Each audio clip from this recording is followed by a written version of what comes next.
What's going on, you guys? Cutty from Cutty TV. We're back at it again, man. The season 1 is coming to an end. Season 2, we're going to have guests. All kind of things going to be going on, man. So make sure y'all don't go nowhere.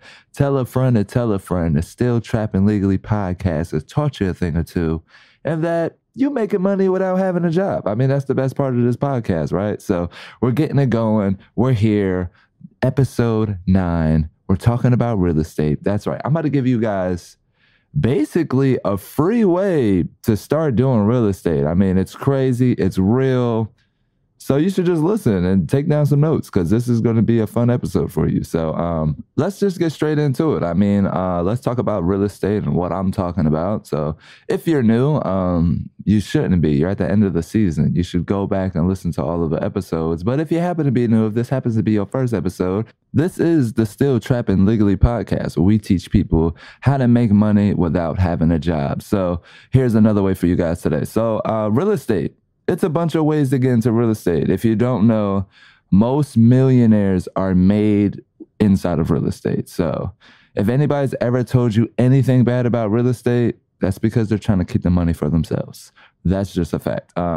It's a bunch of ways to get into real estate. And it definitely bring you that generational wealth. That's what I'm looking for. So real estate is definitely a part of my investment portfolio. I definitely tell you that. The end goal for real estate with me is owning property and having rental properties. I mean, I would love for my daughter to always have somewhere to go, and I would love for us to never run out of money. I mean, that's two of the best things you could possibly always have, right? A place to stay and money inside your pocket. So this is what makes sure of that, honestly. You'll always have a roof over your head, and you're creating that generational wealth because you can pass these properties down to people. I mean, you could have a property, you could pass it down to your child could hold on to that property, pass it down to their child could pass it down to their child. That's what home ownership is best about. And that's what I love about real estate. So basically, let's get started with the way on how you can start in real estate for free. You don't need a real estate license. You don't need to be an agent. This is just something you could start today. You probably seen a lot of these properties around your neighborhood, so you probably should get started today and go make you some money. We're talking about wholesaling today. It's, to me, the perfect way of getting into real estate. You need no money up front. You need no real estate experience. You don't even need a credit score. It doesn't even matter. You could be a felon. You could be not a felon. You could be a child. You could be a 15-year-old. You could be a 17-year-old. Anybody can do this way. So this is definitely something I wanted to touch on and make one of the episodes for season 1. So this is a real way of doing real estate. I've seen people profit thousands off of doing this. My friend just bought a house and a brand new BMW, and this is all he does. So it's got to be profitable, right? Because BMWs are pretty expensive, and housing inside of New Jersey is, well, if you live in New Jersey, you know how much we're paying. So let's just talk about that. Wholesaling, man, I definitely think a lot of people should get into it. It's the best way to get into real estate. It's almost like the entry level. So, you know, again, anybody could do it. You don't need too much experience. The money that you make can replace your 9-to-5. So if you're working a 9-to-5 and you're looking to replace it, get into wholesale real estate. It'll probably help you. The road isn't easy, though. I would definitely tell you that. We're going to go over that in this episode. The road of the wholesale journey is not easy. It takes dedication, but after you've learned it, you basically can never unlearn it. So don't give up, basically. You know what I mean? Wholesaling is a simple art. It's a hard hustle, but it's a simple art. You're finding properties that either can't make the public market because of the condition. I mean, it looks like nothing. Or the person just ain't selling. They just not trying to go nowhere. Or even finding somebody so backed up on bills that they'd be willing to talk to you because they're ready to let it go. Those are the 3 situations that you're always looking for. You're looking for a house that couldn't sell. You're looking for somebody who ain't trying to sell their house and convince them to sell it. Or you're looking for somebody so backed up on bills that the only way to go is out. The guess is you never know who you will be reaching out to when you're talking to these people. You're looking for 3 kinds of people. But here's where the hard part comes in. So finding these people, that's probably the hardest thing about wholesaling, is that you don't need any money to get started with wholesaling, right? So with real estate, being a real estate agent, you have to get your license, you have to, do a bunch of other things. With wholesaling, it's completely different. You don't need to do all of that because everything's on you. So again, just going back to, it's a simple art, but a hard hustle. And you're probably thinking like, okay, well, if you don't need no money, if you don't need anything to get started, why doesn't everybody just do wholesaling? I mean, you don't need a real estate license. You don't need any real estate history to get started. Why isn't everybody doing it this way then, Cutty? If this is like, well, one, most people don't know about wholesaling, so you can't blame them for not knowing. This is why you're listening to this podcast. Because if you ask me, realistically, wholesaling is not talked about. Not a lot of people glorify wholesaling because they look at it as the entry level of real estate. Again, you don't need any history. You don't need even a real estate license. So a lot of people look at it as the entry level and they kind of just skip over and want to go straight to a real estate agent because they feel like it's better. So let's talk about wholesaling though, because there is a journey inside of it and you can make a lot of money. I've seen people profit thousands and I'm ready to tell you guys all about it. Okay, so what really makes wholesaling different from regular real estate? Well, let's start with step one. So step one, the reason why it's so different is because a wholesale transaction is done with just a piece of paper. And that piece of paper is called a sales agreement. So this goes into not needing an experience or anything like that because this paper controls the whole transaction. So basically, let's just put it into a situation for you to fully understand. So you'd find a distressed property. You'd walk up to it. You would contact the owner. Fast forward, let's say you get the owner, you're on the phone with them, they're convinced to sell, and you have an offer and they have accepted it. So what you would do is you would put your offer on a piece of paper, you would have that seller buy it, you would get a cash buyer in within 14 days, and you would buy their house as is. As is meaning whatever's wrong with the house, whatever's going on to it, liens, anything that has involved with that house is now your problem. So that's what buying as is means. And this is what makes wholesaling so much different than regular real estate. A regular real estate transaction takes about 14 to 30 days to complete, while a wholesale transaction can get done within 14 days. You're dealing with cash buyers, so you don't have to worry about somebody being denied for a loan or not having the money. And you're also buying the house as is, so you don't have to go through too much of an inspection period. Obviously, there's still an inspection period involved, but it's not as in-depth and it's not as like, okay, they're coming back with something they want changed, or you're buying the house as is. So you're going into it knowing that there's problems with the house. So again, the process is so much more easier. One, you're dealing with cash buyers, which is so much better than dealing with somebody who's dealing with a loan because they have the possibility of getting denied and then you end up losing that deal. Cash buyers have cash in hand. They're looking to buy houses at a discount and they're very serious and they close within a 14-day period. This is a benefit for you as obviously the seller. This is a benefit for the house seller because they want to get their house gone, obviously in a short period, and they don't want to have to deal with too many legal fees or things of that nature. You pay no closing costs as the home, I would say, representative. We're not going to say seller because I don't want to get everybody all mixed up with the wholesaler and the home seller and the buyer. So we're going to call the wholesaler the rep. Basically, you as the rep, you don't pay no closing costs.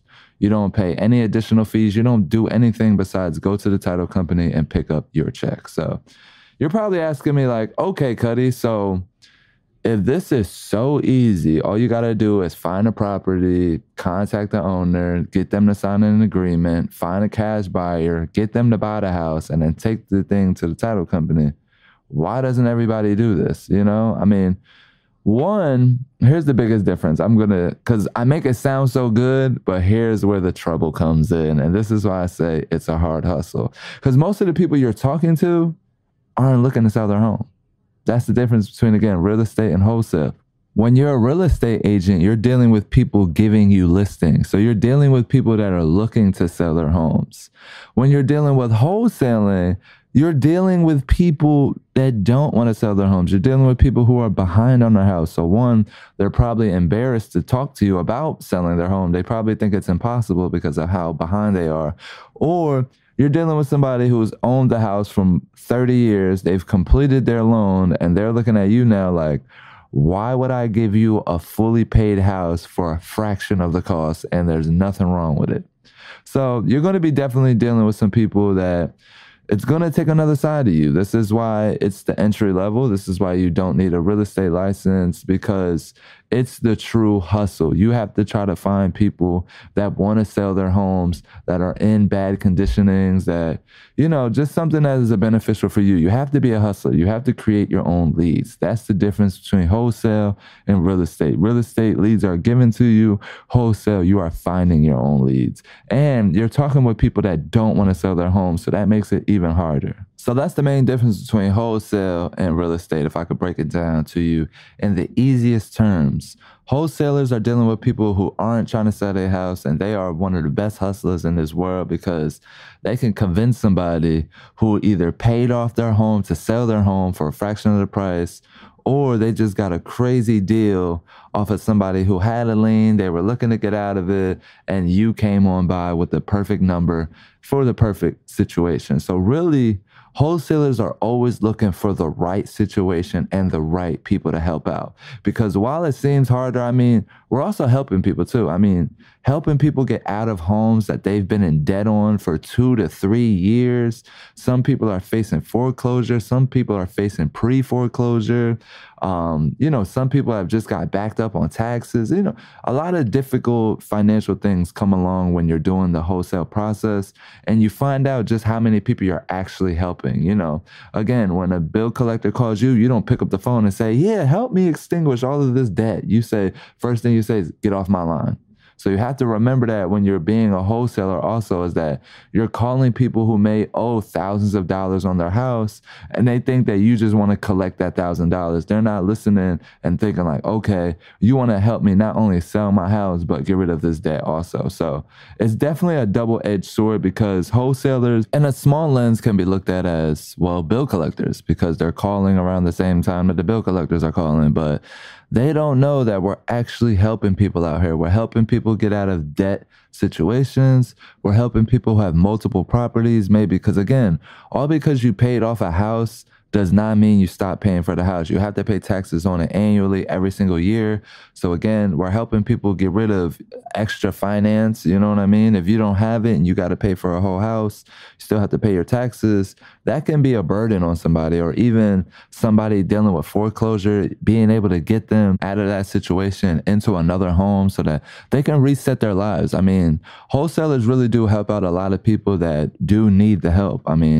Real estate agents don't really look at people who are dealing with foreclosure or backed up on bills or things of that nature. And that's where wholesalers come in, and they help people get rid of all of them problems. So definitely, if you're looking to become a wholesaler, definitely know that you're changing the world. And that's the biggest reason why we get into wholesaling, is because we want to help these families that feel like they have no way out to give them a way out. So that's what you're doing as a wholesaler. Now let's get into okay, so all of this sounds good. I'm going to be able to do real estate, entry level, don't need a real estate license. I'm helping people out still.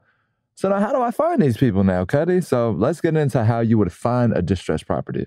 So now you're ready to go. You're like, all right, I know what I'm looking for. I know what to do. I know the kind of people that I'm helping. So how can we get started with this? So the biggest money maker when it comes to wholesalers is distressed properties. If you don't know what distress means, it means something that is ready to sell, something that has high grass, something that has like a lot of mail backed up inside of the mailbox, something you could tell someone doesn't live there, or if they did live there, they haven't taken care of it. They might not want it no more. They might want to move on. You're looking for a distressed property. Plain and simple, you're looking for a property that someone is ready to sell. You're looking for somebody who wants to move out of their house. So how would you be able to find these properties? There's got to be a magical way, right? If people are obviously doing wholesaling, besides, looking for high grass or maybe like a boarded up house or something of that nature, how would I be able to find these properties, Cutty? I'm going to give you guys the best ways on how to find all of these beautiful distressed properties. Let's go. Now, there's a couple of different ways you can find some good distressed properties to make some money on. Let's start with the first example. Let's start there before going into anything else. I've kind of already mentioned the second form, but let's start with the first one now. So you can actually go on to certain websites, a website like PropStream. So basically, they have all of the listings of all of the houses inside of the country, and they get updated daily, every single day. And you can find out who has a foreclosed home, who has liens on their house, who bought their house 30 years ago and paid it off. a lot of valuable information comes from using websites like PropStream. So that could be one way. So you would go there, you would set up your profile. I believe their membership is $97 a month. If you're a wholesaler, if you're an active wholesaler, the $97 is well worth it because you can find cash buyers and you can find properties all on one website. But so you would sign up, you would create your profile, and then you would start your hunt for your distressed properties. You're either looking for vacant properties, you're looking for properties with liens on them, or you're just looking for properties that may have been vacant within the last 5 years. So all of these properties will be prime searches for you, and you'll be able to make a list and be able to call out all of these people. Now, most times the lists do average, 3, 4, 500 numbers at a time, and those contacts come with 3, 4 numbers. So really it's about 1,500 numbers you're going to be calling out of 500 contacts. But again, that's 500 chances for you to find somebody who has a distressed property and is ready to let it go. Now, you can also find a property a way easier way. And honestly, right inside of your backyard, there's probably a bunch of them that you've driven past and you haven't paid any attention to. And now after listening to this, you will. So we call this driving for dollars, basically. So what you're looking for, again, is houses with high grass. You're looking for boarded up houses. You're looking for houses with for sale signs on them. You're looking for anything that can be indication that somebody doesn't want this house anymore. And you can go in there and get it at a very low price and you can help them sell it. That's really what you're looking for. You're not looking for a house that's done up. You're not looking for a real estate house. You're looking for a distressed property. So you're looking for houses that may have broken windows or may have a lot of trash on the front, or maybe nobody's taking care of it. Nobody lives there. Those are the houses that you're looking for. So what you could do is you can get in your car, go around your neighborhood, go around your town, go around your city, and start writing down addresses of all of these places that you see like this. And after you get the address, obviously you can use websites like PropStream, put the address in, you'll see all of the contact information, and then you can contact that seller and start moving the process of, okay, are you interested in selling your home? I see you have a lot of high grass. I see that you're not there a lot. I see that there's mail piling up in the mailbox. What's the situation with this house and how can I help you? That's the best way. So we call that driving for dollars. This is something you can do today, any day. If you're ever bored and you need something to do, you can say, well, I'm gonna go driving for dollars and I'm gonna go make me some money. So write down them addresses, make sure you get in contact with the sellers and get that deal done. That's how you find your property. So you can do it, again, with a list. You can use propstream.com, or you can drive for dollars and you can go around your own neighborhood, your own town, your own city, and find some properties that you can sell. So now let's get down to the good part. I feel like I'm telling you guys a bunch of ways on how you can find properties. Now, what do you do when you get a property? So let's just skip forward. Let's say you find somebody who's interested. You call them up. You say, hey, look, I seen your house. They contact you back and say, yeah, I just been not doing a lot with it. It's my second property. I haven't really done anything to it for the past couple of years, and I can let it go if somebody came with the right price. So, all right, let's say their house is valued at $100,000 now. This is where the math comes in. So as a wholesaler, you don't want to pay more than 70% of the purchase price, meaning you don't want to pay more than $70,000 for this house because that's the purpose of wholesaling. So a good deal would be coming in at, honestly, if you ask me, 40 to 60,000. That gives you wiggle room for investors. That gives you wiggle room to add in your assignment fee and so many other things that come into factor when we're talking about selling wholesale. Obviously, you have to put in like the repair fees for the investor. How much money are they going to have to put into this house? Because that's something that they're going to be looking at. So you want to get the best deal, the best number that you can get so an investor can come in, swoop it up, pay cash, and walk out. You get your assignment fee, they get their money, and the investor gets the property. So if you're looking at a $100,000 house, you want to stay between 40 to 60,000 so that, again, you have wiggle room. So you would go there, you would talk to the seller, you would be like, hey, look, I ran my comps, I talked to my investors, we would be comfortable with coming in at an offer about $40,000. Obviously, you want to give them an offer that almost seems disrespectful, but it's not disrespectful because, again, you're coming in with an all-cash offer. You're buying the house as is. So you always have to remember that when you're wholesaling. You have the leverage. There's something going on with this house, and they are ready to get rid of it. So they're already interested in letting it go. So you would come in with a $40,000 asking price. If they agree, you would give them the sales agreement. They would sign the sales agreement, and now you have equity inside of the house to be able to sell it for $40,000. So now you have officially completed step one. You have your sales agreement signed by the house seller and yourself. You have it under agreement that you want to buy the house for $40,000, and you got 14 days to get the ball running. So what do you do next? Now you have to find your cash buyer. Well, how do you find a cash buyer for a house? Obviously, there's a bunch of different ways to do it. I'm going to tell you 2 solid ways that's helped me in the past. So one way that you can do is you can actually go on Zillow and find the houses that were recently purchased in cash and contact all of the people that purchased them houses in cash. Obviously, they're investors. Obviously, they do fix and flips. So they would be interested in buying your property. Or you can go on Facebook. There's plenty of Facebook groups actually that have cash buyers in them that are always looking for sales every single day. These are people that are on Facebook working with wholesalers, letting you know, hey, look, if you come across a good deal, send it my way and I will be your purchase guru. I will buy the house off of you. Again, there's thousands of people out there. You can even talk to a real estate agent and pay them a commission to find you a cash buyer. So again, plenty of ways for you to find a cash buyer once you get a house under property. I think if you ask me, the best 3 ways to do it, one is, I even gave you an extra tip. One, you can go onto Facebook, use your Facebook groups, find people who are looking to buy some houses. I mean, the best communication is with a human, right? So Facebook is all humans on there. So talk to them first. Second, go on Zillow. Go see who's been buying houses for cash and contact them. Let them know, hey, look, I just bought a house that's in the same vicinity of the area of a house that you just purchased. I would like to know if you would like to look at this house also. And maybe you can purchase this one and add it to your investment portfolio. And then the third one is you can ask a real estate agent. You can pay them a commission to tell them, hey, can you find me a cash buyer? I will pay you a commission. And that's probably the easiest way because they're going to do all of the hard work for you. They're going to go into their contacts, try to find somebody because they want that commission check. So 3 different ways for you to find a cash buyer. Now, all you have to do is go use all 3 of them ways and one of them's going to work. So definitely, I want to know if you started wholesaling from this episode, let me know how this whole process went because you've been listening to this. So I'm so thankful for you. All right, so let's get into, you got yourself a cash buyer. Let's say you used them 3 ways. It took you a couple of days and you finally found somebody. They got the money, they like the house, and they ready to roll.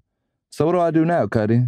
Well, this is where it gets interesting. We start talking about that assignment fee, which I've been bringing up all episodes. So you bought the house for $40,000. Your assignment fee is the in-between on what's made on the deal. So if you sell a house for $50,000 and you bought it for $40,000, that $10,000 is your assignment fee. If you buy a house for $40,000, you sell it for $45,000, your assignment fee is $5,000. So you would talk to the buyer and you're selling to them at a higher price than what you bought it for. So you talk to them, you know that you're at $40,000, you make an offer of $50,000. They say, hey, look, $50,000 sounds good. I know I could probably put $20,000 in. I'm still at $70,000. The house is valued at $100,000. I still have a $30,000 equity mark. I will take it.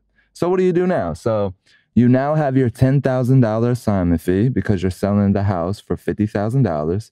You bought it for $40,000. Now what you do is you get your buyer to sign that sales agreement, the same one that you did with the seller, saying that you were going to buy the house for $40,000. Now it's a reverse role. You are now the seller and they are the buyer, putting, you know, all of the information that you put on the sales agreement for the seller. You would literally flip it. So they would be buying the house off of you for $50,000. You're the seller. Your assignment fee is in there. Everything's all calculated. Pretty simple process. If you did it with the seller, then you'll be able to do it with the buyer. That goes into deep. This podcast episode is about keeping it simple. So the main objective, you want the buyer to reverse fill out all of the information that you just did with the seller on the sales agreement. And that's how you fill that out.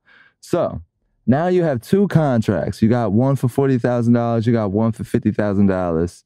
What do you do with these 2 contracts now? You're here. The deal is done. Now, how do I get my money, Cutty?